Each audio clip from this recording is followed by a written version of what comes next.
Hi everyone, so I'm back with a great off-campus opportunity, and this one is with EA. So if you don't know by now, EA has just started hiring for software engineering internships. So this is a great opportunity for all of you people that are looking for an internship, because EA or Electronic Arts is a pretty great company to work at. It is the company which is behind some of the best games that we all have enjoyed, right? So it's a golden opportunity. All of you guys that are eligible, I highly suggest that you guys apply for it. The link to apply is going to be in the description box. And in this video, we're going to talk more about the role, the requirements, we're going to talk about the eligibility, and I'm going to give you guys tips on how to get your resume shortlisted. So everything that you need for this is going to be within the video. Watch the entire video and then apply ASAP. The link to apply is going to be in the description box. You have to be on your toes. Links are closing very soon nowadays, so you have to be one of the early applicants.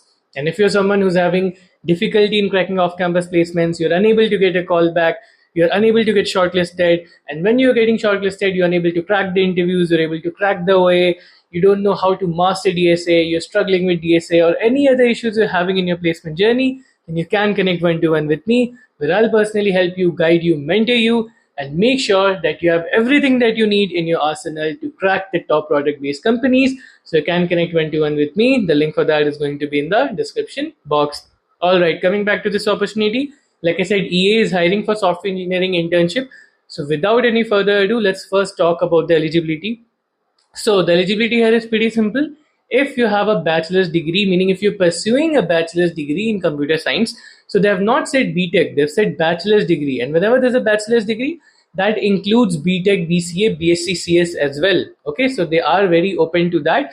It says bachelor's degree, it doesn't say BTech or bachelor's of engineering, it says bachelor's degree. Now, they say people who are pursuing it. So that means that they haven't put a cap on who can apply. As long as you're pursuing your bachelor's degree, you are eligible for this. Meaning if you're 2026 grad, 27 grad, anyone, final year, third year, whatever you can, whatever you are, wherever you are, you can apply. They haven't put a cap on it. So my suggestion to you will be, if you're a final year student or a third year student, or if you're looking for an internship, make sure that you apply for it. Of course, given that you have the right skills, which is something that we're going to talk about in later part of the video. But this is pretty much what the eligibility looks like. Okay, so if you understand that, well and good. But if you don't, if you have any doubts, feel free to ask me in the comments. I'll clarify it there for you. Okay, so it's a great opportunity. All of you guys that are eligible, make sure that you apply for it. Okay, imagine how cool it will be to have the internship of that company in your resume, that company which is behind all of our childhood games which we enjoyed so much, right? It's going to be a great experience, and of course it is going to take you very far in your career as well, because EA is one of the best companies out there, and it's a leader in one of the domains that it is in, basically. All right, now I passed the eligibility. Let's talk about the technical requirements. Let's talk about what the role is going to be like. So see, one thing that I always tell you guys, whatever company you're going for, do some research about it. Do some research about it. What does EA do? Of course, it is a company that is heavily in game development. So I'm not saying you need to have game dev projects in your resume, but if you have something which is in the same direction of where the company is working, that can always help you. For example, let me give you an example. If you're going for a company like Grow, IND Money, or a fintech company, and if you have a project related to stock trading, then that can give you a boost. Okay, so that's an example I'm giving. Likewise, EA is towards this thing. If your resume has a hint of that, that can give you a bit of boost, that can be a bit impressive to the recruiter, right? Which is why I suggest that you have to edit your resume according to the company you're going for. You cannot have one resume fits all. You're going to have to make changes according to the company you're going for. Now, for the specifics, for the nitty gritty of it, what I'll be doing, like always, I'll be giving you guys an entire list of keywords that will be there in the description box. You can have a look at that, see them, and then you can integrate them in your resume. Because of course, the more of the keywords that you have in your resume, the more your resume is going to be aligned with their job description, their technical requirements, and the more it aligns, the higher chance of getting shortlisted is going to be like. Okay, so you have to make sure. I'm not saying that you have to make sure you have all of the keywords, but try to put it as much as you can in the same direction. And of course, a lot of those keywords you may not know because they have C++, Python, and Scala. Scala, a lot of you guys may not be knowing because as college students, we know C++, Python, or Java. Scala is something that we don't know much about. But if you know, well and good, that can give you an advantage. But if you don't, it's fine. But again, anything that you see in the keywords, in the list of keywords, you don't know that, you can learn it and then put it in your resume. Because you have time till the interviews, so you'll have more times, but you'll have more time But in the interview, you can expect that whatever is there in your resume, they are 100% going to ask questions about it.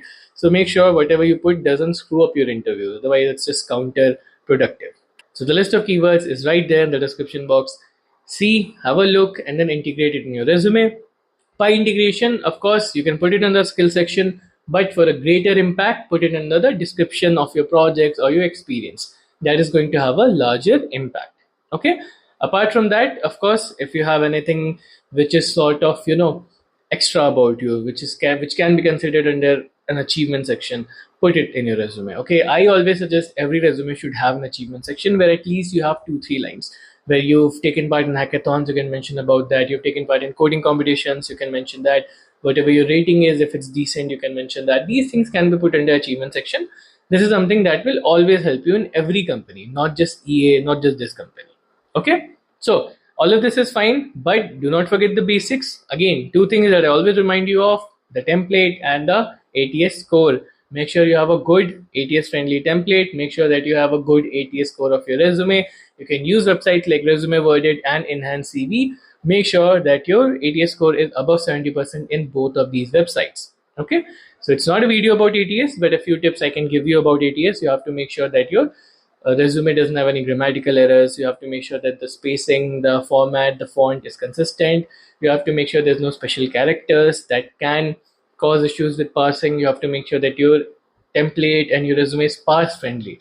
Parse friendly meaning ATS is able to parse it fully. If it's not able to parse it, of course, the ATS score is gonna get low. And apart from that, make sure you have some quantifying effects like did this by X%, decreased this by Y%, increased efficiency by X%, something like that. Okay, and a lot of people say that we don't have anything like that. How do we put it? So of course you can just do testing and say covered 90% of test cases, and you can have a report, learn testing online, and just add it to your GitHub. It's not that difficult to do, and at least it will give you a bit of quantifying impact in your resume. Okay, so these two things along with the keywords, along with everything else, will make sure that you have a great chance of getting shortlisted. So go and apply. And as for the interviews, I'll be giving you guys some interview experiences in the description box, so you can have a look at them and you'll get to know more about what the interview process is going to be like, what it's going to look like. Okay, and yeah, that's pretty much it. Make sure that you subscribe, so you're one of the early applicants. Make sure you turn on the notification, make sure you turn on the bell icon, so that you get notified immediately whenever there's a video. Because let me tell you, these openings these days are closing within a day, sometimes within a couple of days. They're closing very quickly. So you have to be on your toes. You cannot be lacking off. You cannot be thinking, okay, I'll do that later, I'll do this later. You have to be ready with an editable resume template. Whenever an opening comes, you can just edit your resume, apply. Okay, that's it. There should not be any delay other than that. Okay, so yeah, thanks for watching. Link is down there. Make sure to apply. And if you have any needs with your placement journey, you can connect 21 with me. The link for that is in the description box. Okay, so that's pretty much it. Thanks for watching. Make sure to subscribe.